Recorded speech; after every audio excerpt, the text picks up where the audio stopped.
up? It's Joe Rady from Rady's Rides, and today I have some pretty big news coming from General Motors.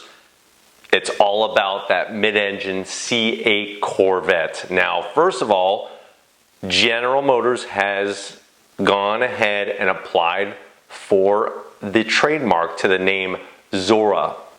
This will be attached to that new C8 Corvette coming out. Now, if you don't know much about Corvette history, remember, Chevrolet Corvette's been around since 1953. But the first 2 years, it really wasn't a top performer. It was, just available in a straight six, automatic transmission, not really sports car standards of the time.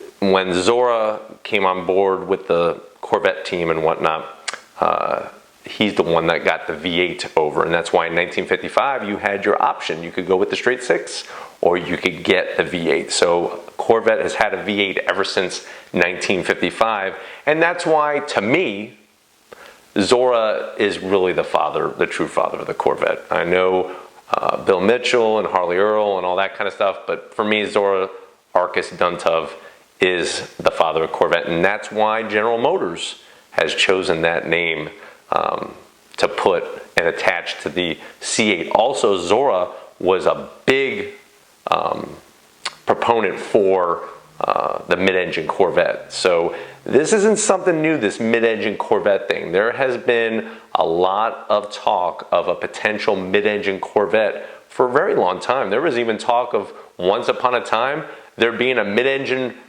Corvette with a rotary engine in it. I mean, things have changed over the decades, and it's really, the Corvette racing team that races at Le Mans and in the IMSA WeatherTech series, they've taken that front engine layout, they say, as far as it can go.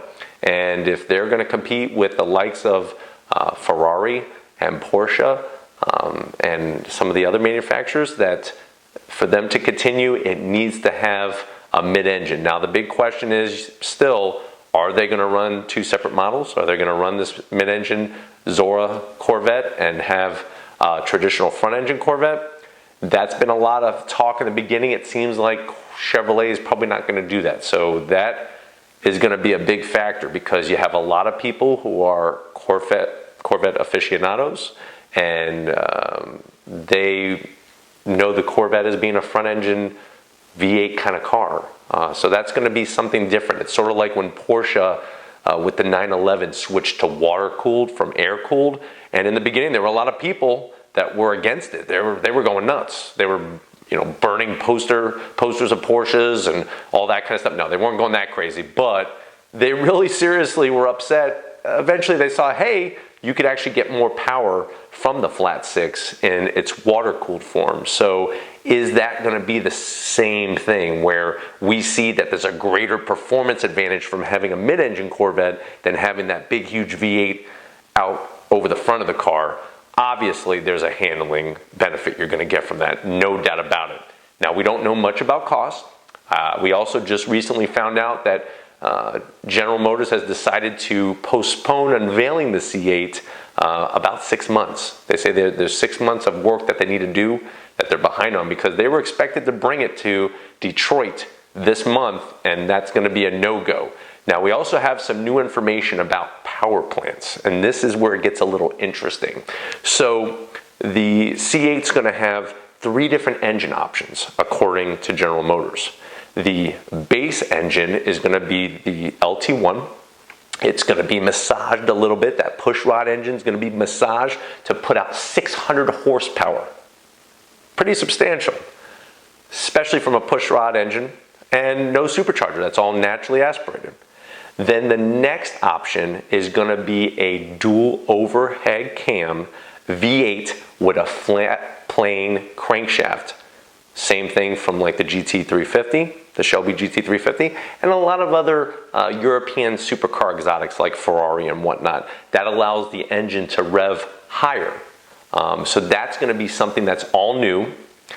Remember, the last time there was a dual overhead cam engine was the ZR1 back in 1990 when they brought that LT5 engine out. So it's very interesting. Now, if you're probably wondering what's the horsepower on that, Joe, you're looking at 800 horsepower.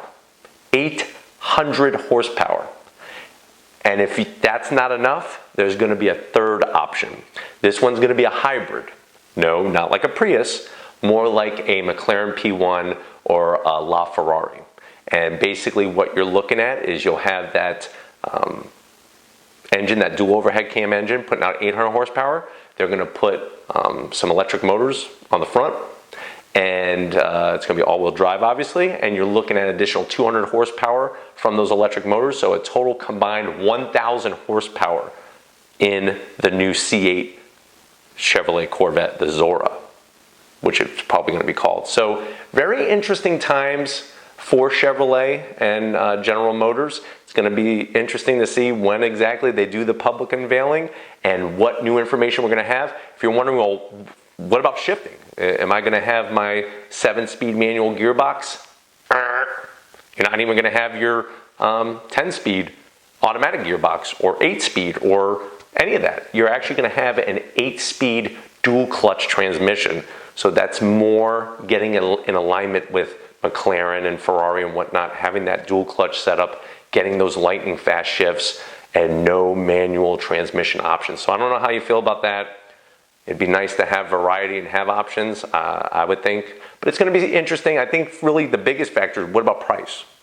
Corvette has always been that sports car, that car that could perform with really top-end exotics, but at a price point that was somewhat obtainable.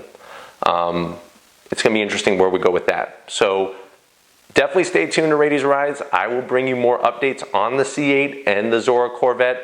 If these are the types of things you like to hear me talk about in Rady's Rides, leave a comment in that comment section. If you have not subscribed yet, honestly, what are you waiting for? This is what we bring. Car vlogs, car reviews, everything from supercars to muscle cars and everything in between. Definitely want to hit that subscribe button. If you are a subscriber, thank you. Thank you for being on this journey. Thank you for your dedication, your trust, your commitment. I'm so proud to have all of you on this journey with me. So thank you for that. If you haven't checked out my Facebook, Instagram, or Twitter pages, all Rady's Rides original content all the time. So definitely check that out. Merch. If you want some Rady's Rides merch, click the button somewhere above my head. That'll take you right to Spreadshirt. Tons of different gear, Rady's Rides gear you can get. Anything you're able to do, I appreciate that. I know a lot of you want to help promote the channel and whatnot, so I'm very grateful for that. And just like always, guys, I'll see you on the next ride.